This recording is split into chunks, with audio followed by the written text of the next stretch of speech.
Good afternoon. Welcome to today's presentation into Management Deployment Options.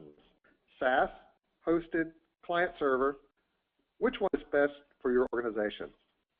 My name is Scott Brown. I am president of Sability and a member of the Institute for Human Resources Workforce and Management Advisory Board. To give you a little background about myself, I've been implementing HR, benefits, payroll, and workforce management systems since the late 80s. I caught the tail end of the large mainframe system implementations and then worked on systems throughout the life cycle of client server systems, then application service providers, Y2K, and most recently web-based and Web 2.0 based systems. My company, Sability, helps clients with their workforce management systems. We have partnerships with most of the relevant workforce management vendors. We also do hosting in our Toronto data center, so I'm on fairly familiar ground here. As a quick aside, I'll probably have some time for questions at the end, so if you have a question, go ahead and type it into that little chat YouTube webinar control panel. I'll tackle questions at the end. If you stop me, just send me an email, and I'll get back to you with an answer. Today, we'll look at those technologies and how they would fit into various organizations. Most organizations today have some form of workforce management. This can be as simple as a time clock hanging on a wall or perhaps a set of Excel spreadsheets. We'll be looking at automated workforce management applications. These are characterized by having some central data storage interface which is used to interact with the application. The reliability of these workforce management software systems is extremely important to many organizations. For example, many large retailers use workforce management systems to generate schedules for their stores. These are highly complex processes that are executed weekly using optimization algorithms to minimize labor costs and ensure adequate customer service. If store schedules cannot be reliably generated and communicated, besides the ensuing chaos, this will result in increased labor costs, which will impact the bottom line. Airlines use workforce management systems to manage their highly dynamic labor demand function. If you take a second to think about all the factors that go into scheduling gate agents and how the demand is changing constantly based on flight delays, weather, equipment issues, and the list goes on, you'll understand how vital these systems are to running that business. Another characteristic of systems is they're typically the system with which employees interact with the most. In manufacturing organizations, for instance, employees clock in and out multiple times a day and use the time clock or web interface to input labor allocation information. A poorly performing workforce management system can cause a number of issues. Long lines to clock in and out, slow response time, or poor user interfaces can chew up employees or supervisors' time. It can have a distinct impact on employee morale. So for most organizations, to have a well-designed, well-implemented, and well-maintained workforce management system is essential. Fundamental to all these quote-unquote wells is to select the correct software delivery architecture. Let's break that phrase down, software delivery architecture. We have first software. As we discussed, we'll be looking at workforce management systems. Many of these discussion points, however, can be applied to HR, CRM, for instance. Delivery. How do your employees access the system? What are the response requirements? What mechanisms are invoked when your employees interact with the system? How secure are these mechanisms? Okay, software architecture definition. This is a tough one. An architecture is a set of significant decisions about the organization of a software system, the selection of structural elements and their interfaces by which the system is composed, together with their behavior as specified in the collaborations among those elements, the composition of these elements into progressively larger subsystems, and the architectural style that guides this organization. These elements and their interfaces, the collaborations and their composition. Again, this is a complex topic as denoted by that definition. Let's up a little bit into our software delivery architecture. On this slide, you'll see these are the software delivery architecture operational models we'll be talking about today. We'll define them, sometimes no easy chore. Talk about their advantages and disadvantages, and what criteria may make them attractive for your organization. The two primary categories, they're in orange, are on-premises and hosted. We actually had a bit of debate when defining these. As simple as it sounds, sometimes there are nuances that may confuse the issue. On-premises means you own the hardware. It's located at a site owned or leased by you, and your employees manage the resources. It comes in two main varieties, although, again, they're somewhat blurred these days, and we'll discuss that later. Web and client server. So those are the two main categories for on-premises. Hosted generally means the hardware is not owned or leased by you, does not reside on any of your company sites, and is maintained by another non-subsidiary organization. There are several options under the hosting category. Full means you've generally outsourced most of your IT. Even though this is not a decision typically made by workforce management managers, there are a number of considerations for implementing and running systems under this scenario. So we'll really focus under the full hosting category on what considerations, once you're fully hosted, what kind of organization in your projects. ASP stands for Application Service Provider. In our context, these are organizations that host only specific applications, as opposed to hosting a company's entire IT infrastructure. They emerged hosting client-server applications, but later evolved into hosting web applications as well. ASPs really never achieved their predicted market potential, and we'll discuss some. Our most recent addition to the diagram is software as a service, or SaaS. SaaS systems have become rather popular rather quickly. So we'll spend quite a bit of time discussing this architecture. Right now, what I'd like to do is do a quick little poll. We would like to find out what architectures you are running in your workforce management system, and that might help us direct the discussion a bit as we. So Amy, can we go ahead and invoke the poll?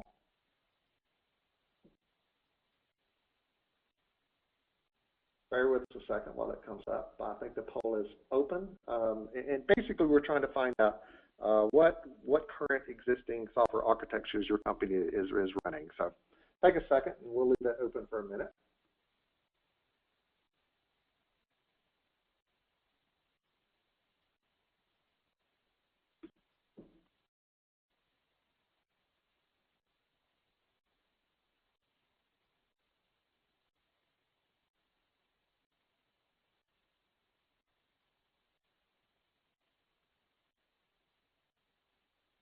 So we'll give you a couple more seconds here before we close the poll.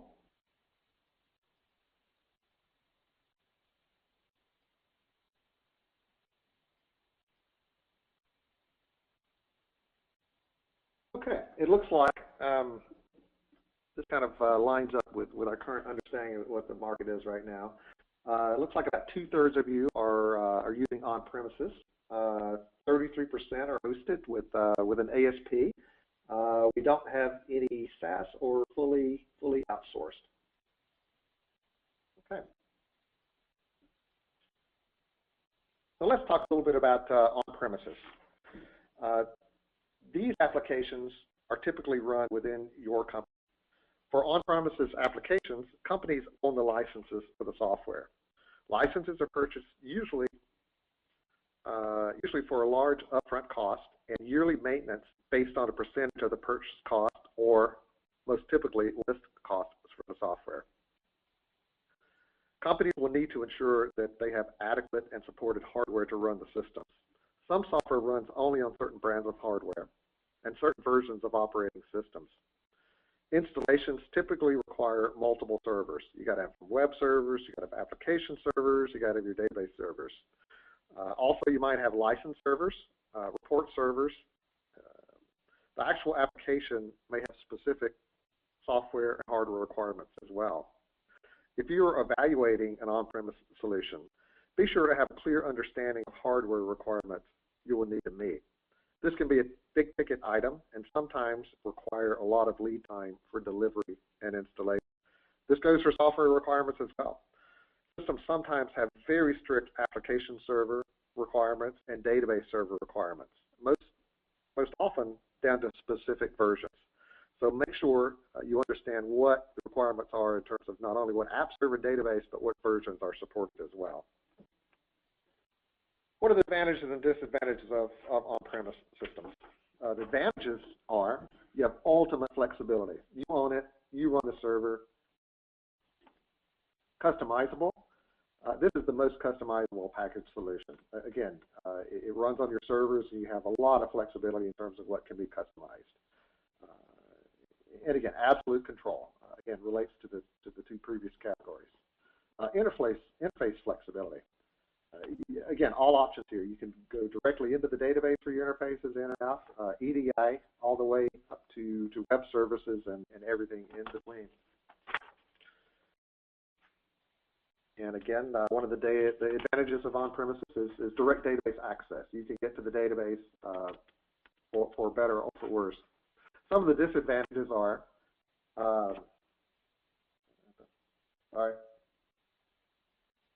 some of the disadvantages are scalability is limited by your hardware. If you have a big acquisition, you may need to involve capacity planning and invoke hardware acquisition, which again, a big ticket item, lots of leads. Deep expertise is required. If you get anything out of this presentation, you'll understand that workforce management systems are very complex systems, and in larger organizations have very, very stringent performance requirements. Another disadvantage is you have a tendency to over-customize. You do have the reins, you do have absolute control. Sometimes it may be easier to try and customize the system rather than take a good hard look at your processes and really figure out if you have another path other than customizations. Upgrades require a lot of resources. Sometimes approaches or exceeds implementation costs. If you fall far behind, you risk falling out of support or greatly increasing upgrade complexity.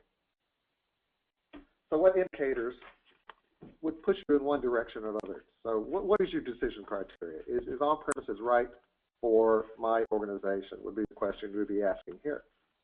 And the yes column lead me to an on-premise solution. Do you have, if you're a large enterprises typically have very complex requirements, predictable, moderate growth, but also very high transaction volumes. Imagine a large retailer with 10,000 stores, 200,000 employees, and clock transaction volumes in the morning and the afternoon. And again, I'm sorry, I keep hitting my mouse button here.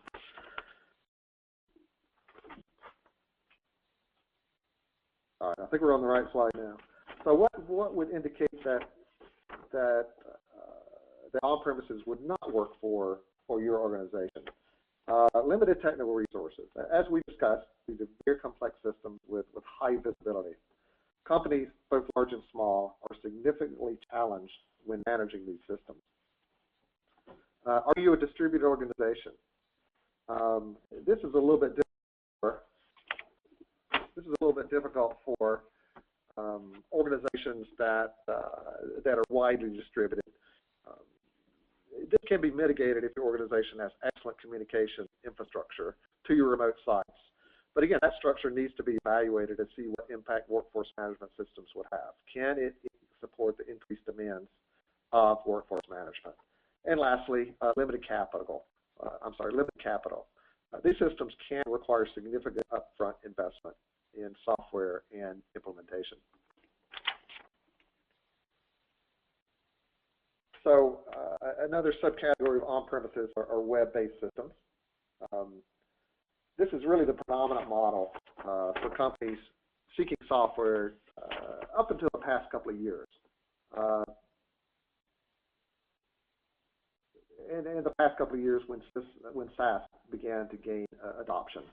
We'll discuss SaaS in more detail. Ubiquitous interface. The web-based interface is something very familiar to anyone who's bought a book off of Amazon. Again, standard hardware,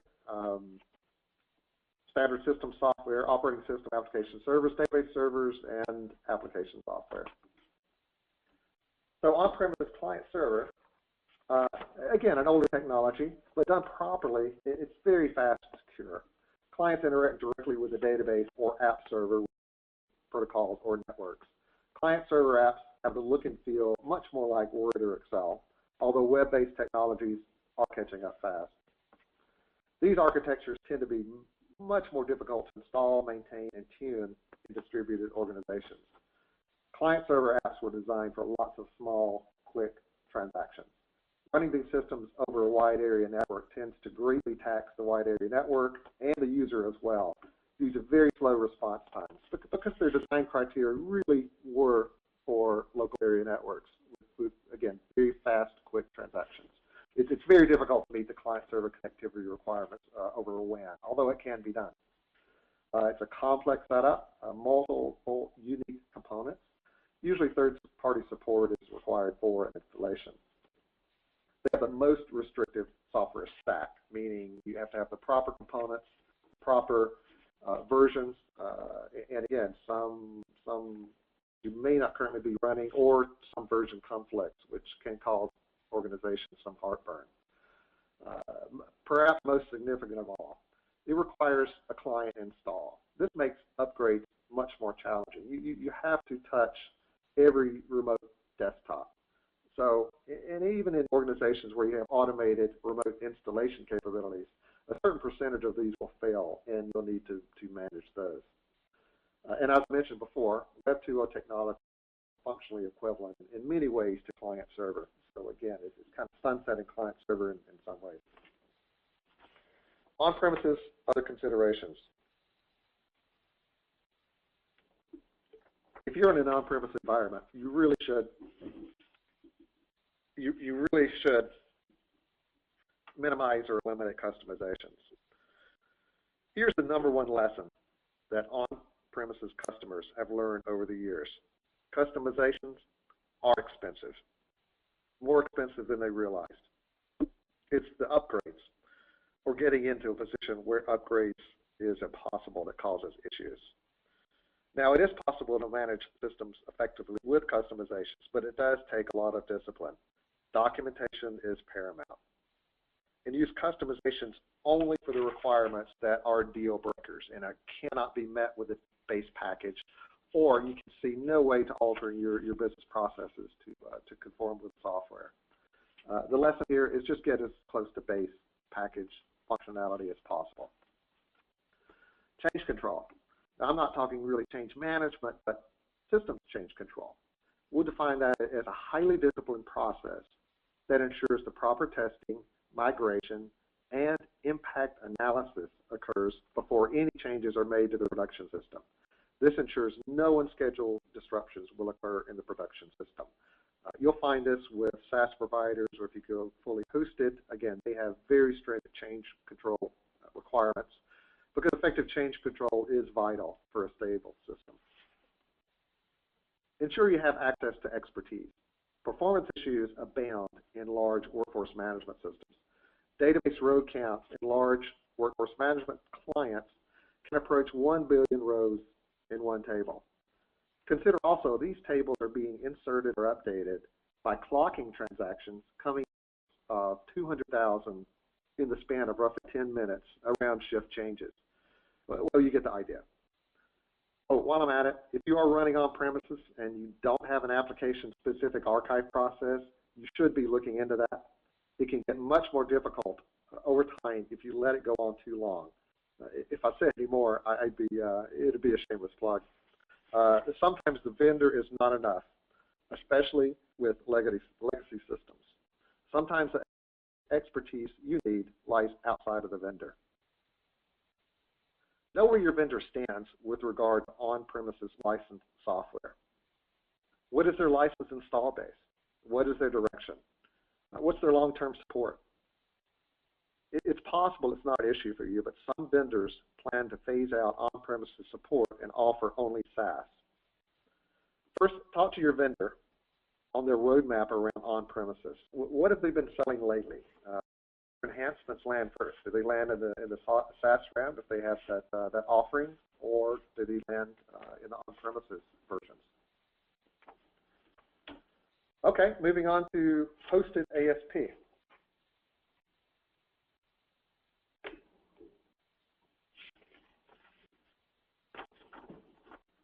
An application application service provider is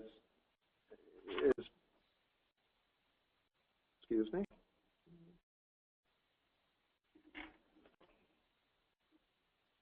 So yeah, one of the things that I usually do when I do a presentation and looking for definitions is I look it up on Wikipedia. Wikipedia says an application service provider is a business that provides computer-based services to customers over a network. And again, they go on a bit. This is not what we're talking about with ASPs. And in all fairness, in the late 90s and the early 2000s, the ASP model, as we know it in ASP, was a small set of applications, primarily HR, payroll, benefits, finance, ERP. CRM was really too new to have been caught on the ASP wave. At one point, it was all the rage. Gartner predicted a $22 billion market by 2006. That never happened. So what did happen? There is a gap between the decline of ASPs and the rise of SaaS. There were a few factors that were going on in that. The demise of ASP coincided with the dot-com bust, Y2K, and the availability and adoption of the internet for internal business use. Coincidence or not, this perfect storm of three disruptive factors capsized or at least significantly slowed the growth of ASPs. Clients reverted back to the on-premises model for a period of about 10 years. By the way, I love to talk about this stuff. I actually called a buddy last night who worked for an ASP point. The jury's still out a bit, so if you have any further thoughts, I'd love to hear from you. All right, hosted ASP. Again, stands for Application Service Provider. It's often confused or mistakenly synonymous with SaaS. Application software is hosted in an individual environment for each client. Isolation was an issue. These days, we have a very, very different model. We have very efficient where many virtual machines, which are every bit as functionally equivalent to a full app server, database server, report server, can run on one machine. You can have an entire cluster, many clients, or both running on one piece of hardware. And the best part is, on a properly configured virtual machine meta system, you can bring up another client just by copying a file and a bit of web configuration. Quite different than the model ASPs were trying to operate under in the 90s. Modern-day ASPs have generally replatformed around VMs, and it's made the model much more viable than it was then. Under the ASP model, code customizations are possible. They can be performed by the ASP, by you, or by a third party. Database access is possible as well. Special communication mechanisms are typically required, most typically VPN. In some ways, they're largely historical, even though they are still around. Achieved market predictions, as we discussed. All the disadvantages of on-premises, plus a lot of the disadvantages of hosted systems. Individual code bases and separate databases were modified schemas. It made management very expensive. That ASP model really has evolved into SaaS, a more efficient software delivery model, if you can accept the restrictions. In terms of licensing, or the ASP can own the license and pay maintenance. Both models were deployed, and I believe both models are still deployed to this date, although typically for an ASP, you would own the licenses and pay the maintenance. Hosted ASP Web currently exists in a few forms. Legacy, grandfathered in from existing contracts. One of the primary players, which is now owned by AT&T, still provides quite a bit of hosting and is very active in that market. One of the forms it exists in are vendor offerings. Sometimes this is the only option for a true ASP model. Co-located really means that you own machines, but they're located in a different space. Again, this is almost kind of a hybrid between on-premises and ASP, with toward on-premises. Hosted ASP client server. This is pretty much dead, null, and void. There's really no activity, and perhaps some legacy clients are still on client server ASP. But again, it's really been sunsetted by Web 2.0 functionality, and it just was a great model to be hosted offsite. So what are the advantages and disadvantages of ASP model? Well, it's very similar to on-premises in a lot of ways. The advantages are it's more flexible than SaaS. It's customizable, and direct database access is possible. These next items are quite different than SaaS. With a hosted ASP model, you do get the scalability that you would get with SaaS, with advantages as we previously discussed with flexibility and customizable. So no infrastructure resources are required. And when I'm talking about infrastructure resources, I'm talking about hardware. I'm also talking about the guys who are running the systems. So again, that expertise, the manpower is not required, nor are machines. The disadvantages, again, you've invoked a complex change control process, a lot of which lies outside of your organization, and you don't have control over those things. Still require a lot of resources. The upgrade is typically on you. Economically, they did not prove to be viable in the long run, at least in the context of how they were deployed in the 90s. But however, many issues have been mitigated by virtual machines and virtualization. It is somewhat of a fragmented market, may require some creativity if you decide this is the direction that you want to head in. So what would indicate that you should be on a hosted ASP? Are you willing to host with a vendor or third party or co-locate in a data center? If you have an appetite for that, you possibly may be a candidate for ASP. Are you just an ASP customer? Well, you might want to continue. The things that would are contraindications for hosted ASP. Can you meet the SaaS requirements? You know, I think one thing coming out of this presentation you're going to figure out is if you can go SaaS, you perhaps should consider that strongly. It is a better model and tends to be much more cost effective. If you're a small and medium-sized business, you probably don't want to go SP. Again, SaaS is probably your ticket there, unless, again, you have very complex implementation requirements. So that wraps up application service providers. Next category is full hosting, and this basically means the entire IT infrastructure or IT department is outsourced. Sometimes they stay in the same location, same offices when they're outsourced. Upon outsourcing, those employees that were previously yours were transferred over to the full hosting company, and the premises that the IT organization was located is now managed by the full hosting provider. In the full hosting space are Sability, AT&T, Verizon, IBM, and EDS.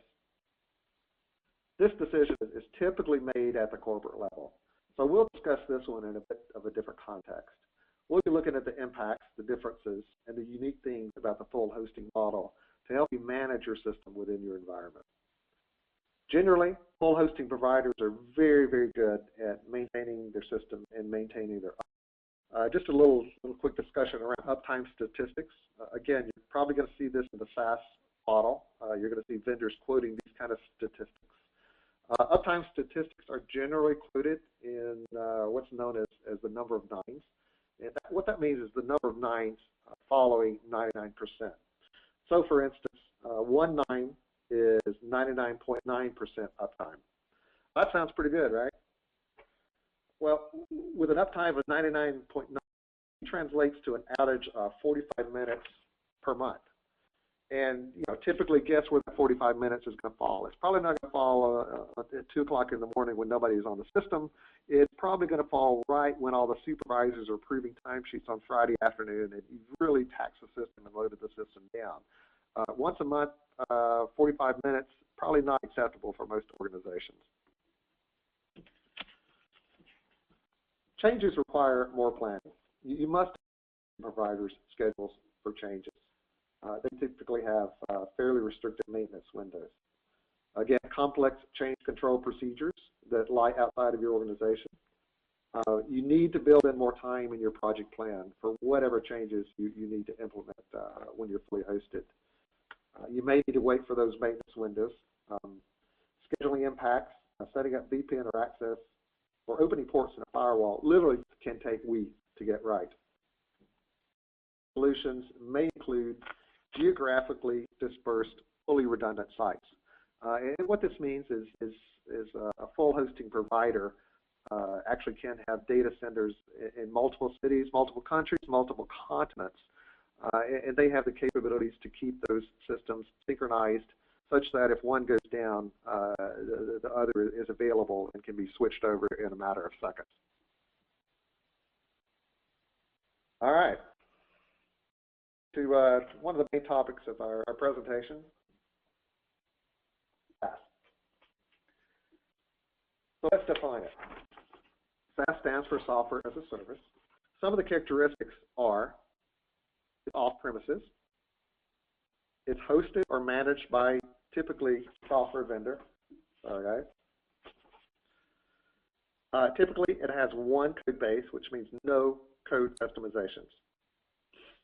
The architecture is controversial, and we'll spend a little bit of time on this. Although we don't feel like it's one of the primary factors, this is one thing that the market it seems to be a little bit hyper-focused on. So we're going to go into the architecture in some detail, and since the topic is software delivery architectures, it's probably appropriate. So bear with me; it might get a little technical. But the controversy really revolves around multi-tenancy. One of the technological enablers of SaaS has been the sustained expansion in computer power. I was watching Colbert Report the other night and saw one of my favorite futurists, Ray Kurzweil. You may know him by Kurzweil synthesizers, and also he's actually one of the had about 20 startups. An amazing guy. He pulled out his iPhone 4 and noted it was 100,000 times smaller and 3 billion times more powerful than the computers he used as a student. Anyway, this enormous hardware capability, and again, based on rough calculations using Moore's law, which states computer power doubled every 18 months. If a server had enough processing power to host one client, back when ASPs or hosted were in vogue, a computer that could host one client can now host 1,000. Well, to be successful, this demanded a different software model. Multi-tenant capable software means the software can host in the same installation. For true, strict multi-tenancy, this means the clients would reside within the same database, using the same app servers, exact same code, and the same web servers. To ensure clients stay separate and cannot see each other's data, the workforce management application needs to have that conceptually built into the application architecture. And I want to say that one more time because that's really kind of the crux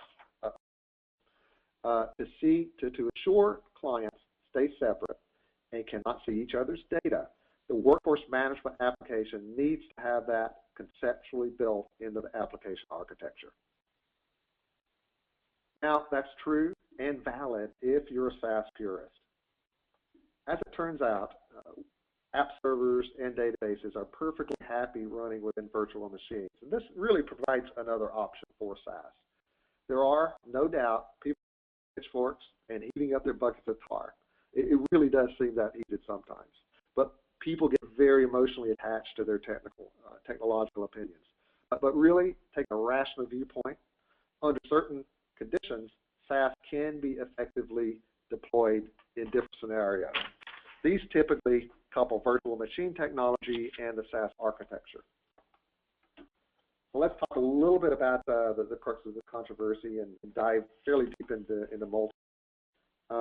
Again, as discussed, some form of multi-tenancy is required, which means multiple clients reside on the same computer cluster. There's several flavors, and again, another take on the controversy, and this really boils down to two viewpoints, and I'll try to argue both sides. The client really should not care. This is an architectural decision, it's run by the software vendors. If the software vendor has been providing this service, if he has referenceable clients and a competitively priced offering, really clients should not be overly concerned. The other viewpoint is what is the long-term strategy of the vendors? What are the economics surrounding a service delivery? Can he maintain? Can he stay in business? Again, we're looking back at the ASPs. We really found the model they were going after was not economically viable. We believe this is the case for SaaS and even the non-pure SaaS. But again, my answer, and again, opinions here, but the architecture question really should take a backseat to more important concerns, such as meeting your functional requirements and user experience requirements with no customization or minimum number of customizations. Keep your attention squarely focused on that objective. Everything, and to some degree including budget, should take a backseat to that one. Multi-tenancy flavors.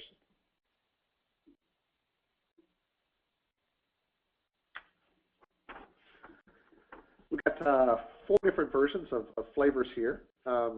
And again, this may get a little technical, but you're going to hear these if you're looking at SaaS, so bear with me here.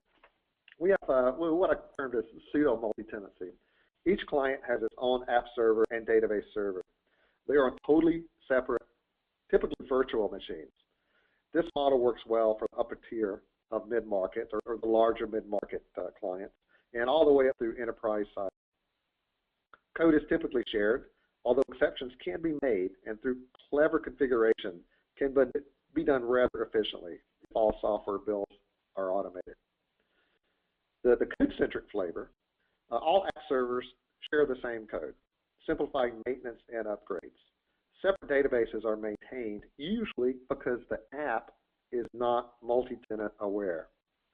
This configuration does not support any code customizations, and therefore simplifies patch applications and upgrades. The strict SaaS flavor is really the pure SaaS model.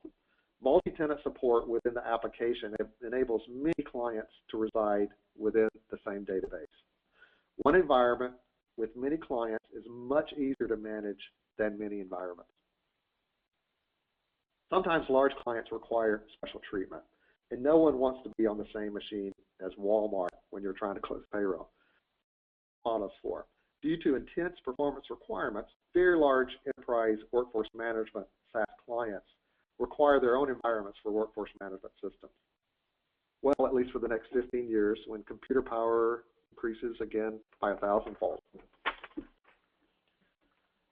Multi-tenant database models.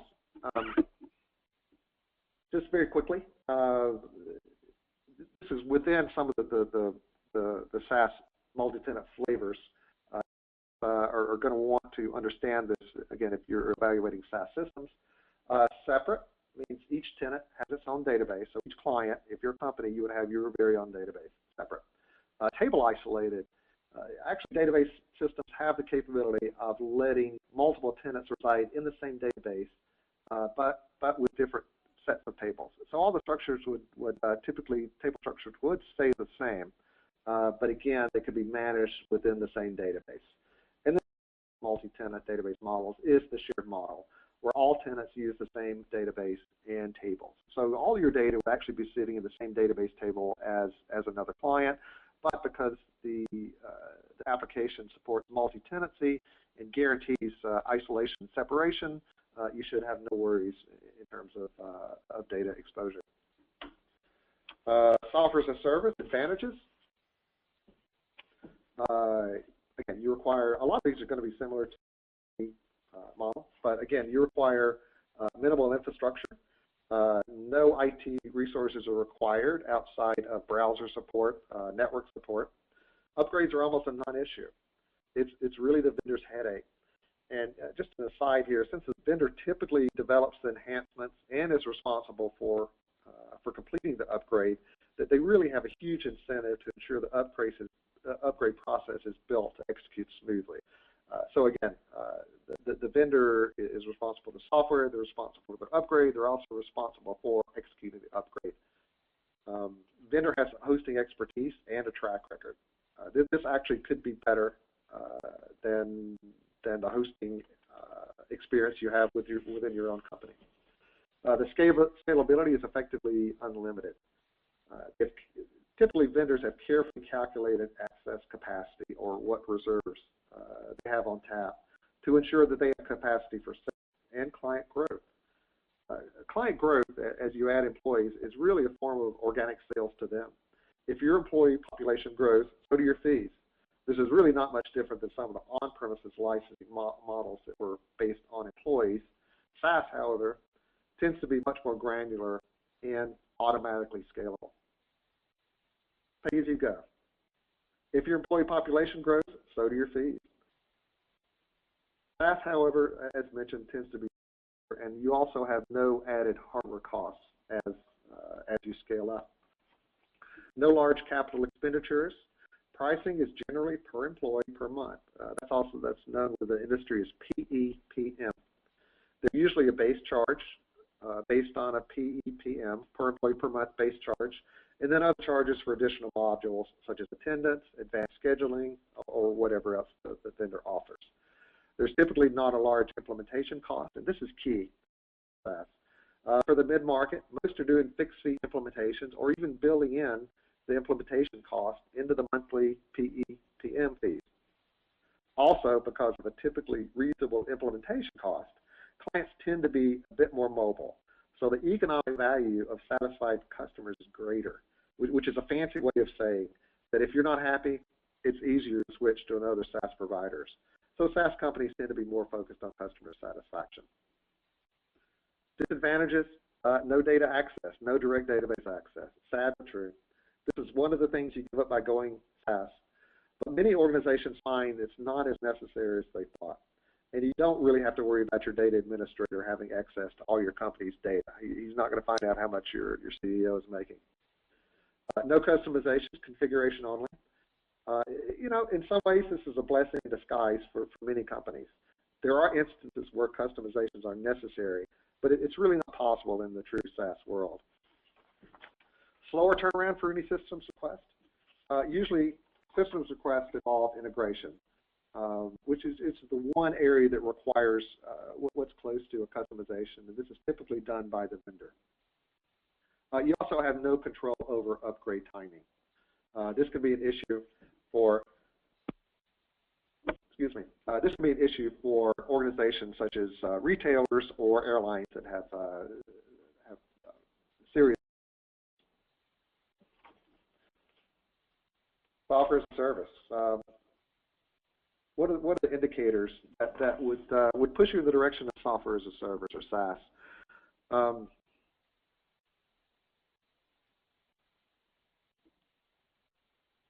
A culture of innovation or business-driven decisions is again, this is a culture thing, but if the company typically is on the leading edge and looking at innovations or wrapping their business model in a nimble business model, again, a great indicator for SaaS. If you're in a position where you have very high growth, you need a lot of potential scalability, great option for SaaS. You have to be willing to redefine your processes. If you have a dispersed or remote workforce, your SaaS provider is going to handle your infrastructure. Everything is web-based, becomes extremely easy to deploy. What are the contraindicators? Do you have special integration requirements? Do you require direct database access to interface to get things in and out of your systems? Sometimes a unique security requirement can knock out SaaS. Think about it in terms of the CIA. I don't think the CIA is going to be turning over their employee database to run on a hosted vendor.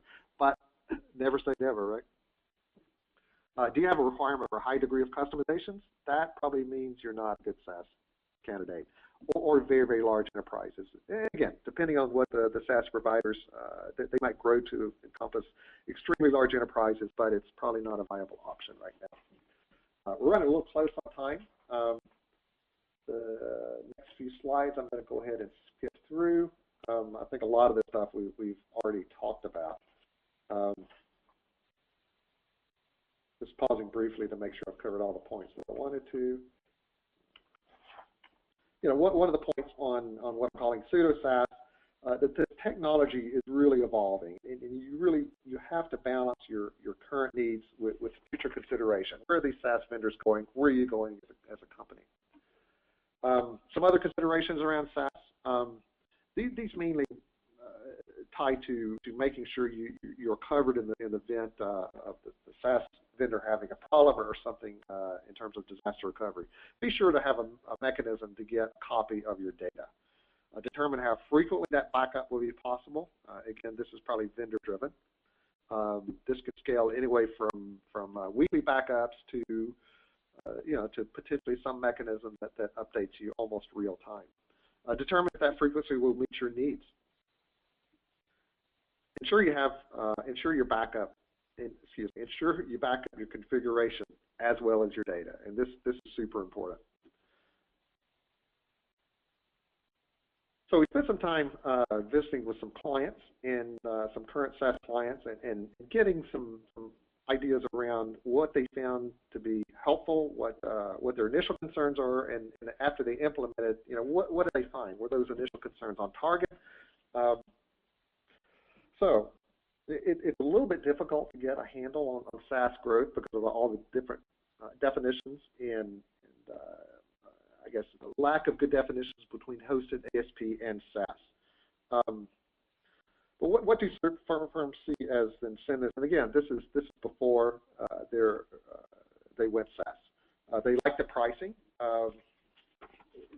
SaaS is not necessarily cheaper, but they love the simplified model and the direct scalability with their growth. Speed of implementation, that's absolutely one of the great attractive things of SaaS. Customer service. Clients were anticipating the low barrier to switching systems and that happy customers are vital to vendors. So what's inhibiting buyers? There's a lot of concern around security and business continuity, although I'd say much less so than a couple of years ago. Uptime and performance, and vendor viability. One quick point, several of the SaaS vendors actually do have multiple channels, and their software is white labeled through other directions. So again, that will probably give you security around vendors who might be questionable in terms of viability. So if one vendor goes out, you always have the other one to go to. So after their implementation, what worked?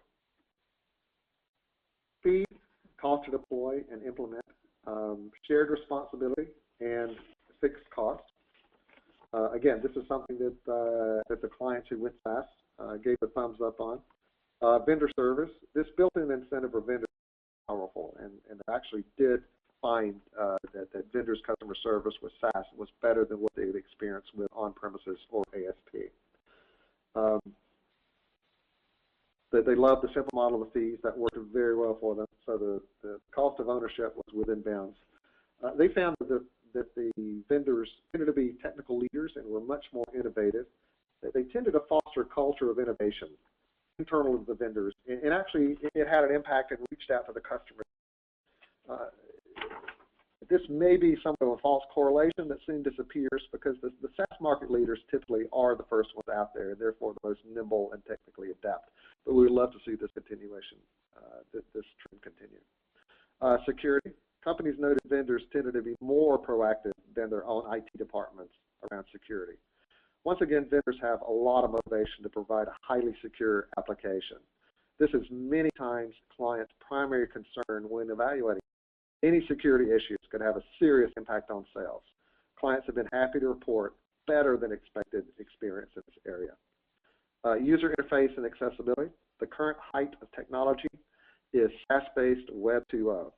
Working within the software is a very pleasant experience. Use it for a day or two, and you'll never be able to go back to straight web-based applications.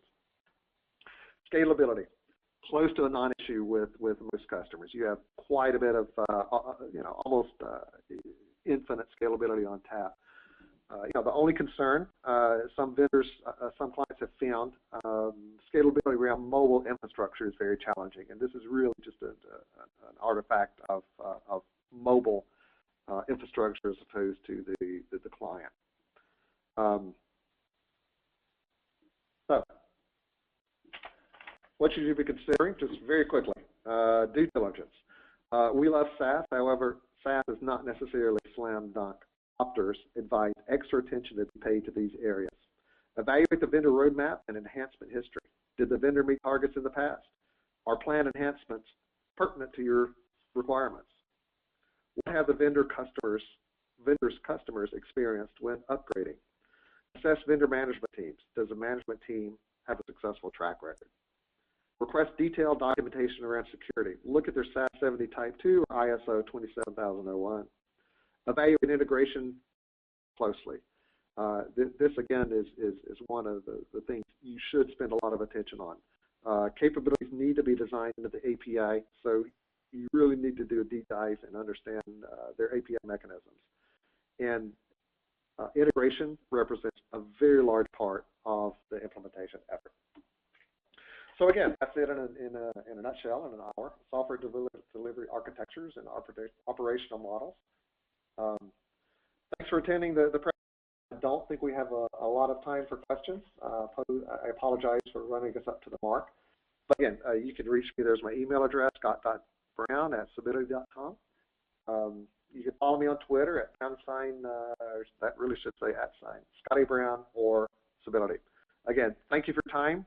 Please don't forget to fill out the survey, and thanks again.